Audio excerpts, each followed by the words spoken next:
गौरी पुत्र गणेश भगवान की जय। जय श्री कृष्णा, राधे राधे। नमस्कार दोस्तों, आपके अपने YouTube चैनल एक्सप्लोरिंग देवस्थानम में आपका स्वागत है। आइए जानते हैं बृहस्पतिवार की व्रत कथा। भारतवर्ष में एक प्रतापी और दानी राजा राज्य करता था। वह नित्य गरीबों और ब्राह्मणों की सहायता करता था।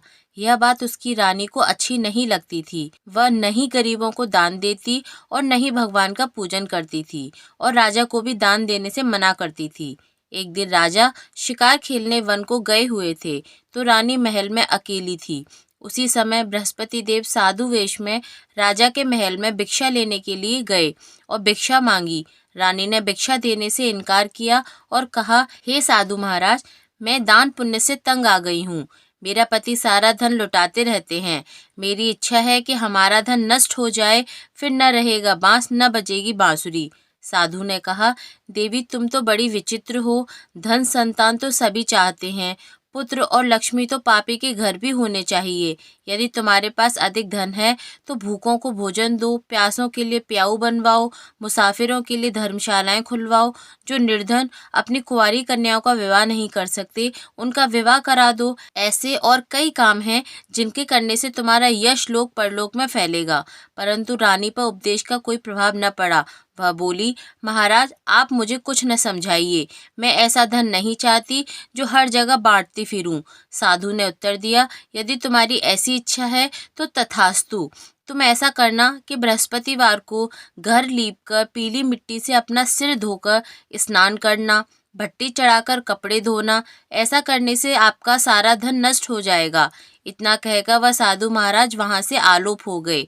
साधु के अनुसार कई बातों को पूरा करते रानी को केवल 3 बृहस्पतिवार ही बीते थे कि वह उसकी समस्त धन संपत्ति नष्ट हो गई। भोजन के लिए राजा का परिवार तरसने लगा। तब एक दिन राजा ने रानी से बोला कि हे रानी, तुम यहीं रहो, मैं दूसरे देश को जाता हूँ, क्योंकि यहाँ पर सभी लोग मुझे जानते हैं, इसलिए मैं कोई छोटा कार्य नहीं कर सकता। ऐसा कहकर राजा परदेश चला गया। वहां वह जंगल से लकड़ी काट कर लाता और शहर में बेचता। इस तरह वह अपना जीवन व्यतीत करने लगा। इधर राजा के परदेश जाते ही रानी और दासी दुखी रहने लगी। एक बार जब रानी और दासी को 7 दिन तक बिना भोजन के रहना पड़ा तो रानी ने अपनी दासी से कहा, हे दासी, पास ही के नगर में मेरी बहन रहती है, वह बड़ी धनवान है। तू उसके पास जा और कुछ ले आ ताकि थोड़ी बहुत गुजर बसर हो जाए।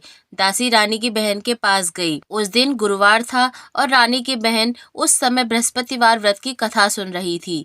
दासी ने रानी की बहन को अपनी रानी का संदेश दिया, लेकिन रानी की बड़ी बहन ने कोई उत्तर नहीं दिया। जब दासी को रानी की बहन से कोई उत्तर नहीं मिला तो वह बहुत दुखी हुई और उसे क्रोध भी आया।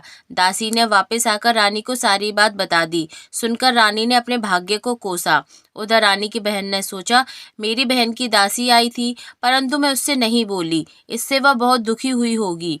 कथा सुनकर और पूजन समाप्त करके वह अपनी बहन के घर आई और कहने लगी, बहन, मैं बृहस्पतिवार का व्रत कर रही थी। तुम्हारी दासी मेरे घर आई थी, परंतु जब तक कथा होती है तब तक न तो उठते हैं और न ही बोलते हैं, इसलिए मैं नहीं बोली। कहो दासी, क्यों गई थी? रानी बोली, बहन तुमसे क्या छिपाऊं, मेरे घर में खाने तक को अनाज नहीं था। ऐसा कहते कहते रानी की आंखें भर आईं। उसने दासी समेत पिछले 7 दिनों से भूखे रहने तक की बात अपनी बहन को विस्तार पूर्वक सुना दी। रानी की बहन बोली, देखो बहन, भगवान बृहस्पति देव सबकी मनोकामना पूर्ण करते हैं। देखो, शायद तुम्हारे घर में अनाज रखा हो। पहले तो रानी को विश्वास नहीं हुआ, पर बहन के आग्रह करने पर उसने अपनी दासी को अंदर भेजा तो उसे सचमुच अनाज से भरा एक घड़ा मिला। वह देखकर रानी को बड़ी हैरानी हुई। दासी रानी से कहने लगी, हे रानी, जब हमको भोजन नहीं मिलता तो हम व्रत ही तो करते हैं, इसलिए क्यों न इनसे व्रत और कथा की विधि पूछ ली जाए ताकि हम भी व्रत कर सकें। तब रानी ने अपनी बहन से बृहस्पतिवार व्रत के बारे में पूछा। उसकी बहन ने बताया, बृहस्पतिवार के व्रत में चने की दाल और मुनक्का से विष्णु भगवान का केले की जड़ में पूजन करें तथा दीपक जलाएं, व्रत कथा सुने और पीला भोजन ही करें, इससे बृहस्पति देव प्रसन्न होते हैं। व्रत और पूजन विधि बताकर रानी की बहन अपने घर को लौट आई। 7 दिन के बाद जब गुरुवार आया तो रानी और दासी ने व्रत रखा। घुड़साल में जाकर चना और गुड़ लेकर आई, फिर उससे केले की जड़ तथा विष्णु भगवान का पूजन किया। अब पीला भोजन कहाँ से आए, इस बात को लेकर दोनों बहुत दुखी थे।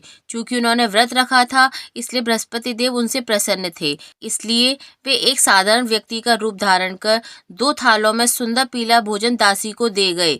भोजन पाकर दासी प्रसन्न हुई और फिर रानी के साथ मिलकर भोजन ग्रहण किया। उसके बाद वे सभी गुरुवार को व्रत और पूजन करने लगे।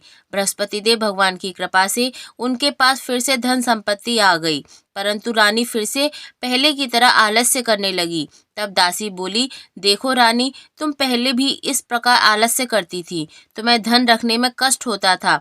इन सभी कारण से धन नष्ट हो गया और अब जब भगवान बृहस्पति देव की कृपा से धन मिला है तो तुम्हें फिर से आलस्य हो रहा है।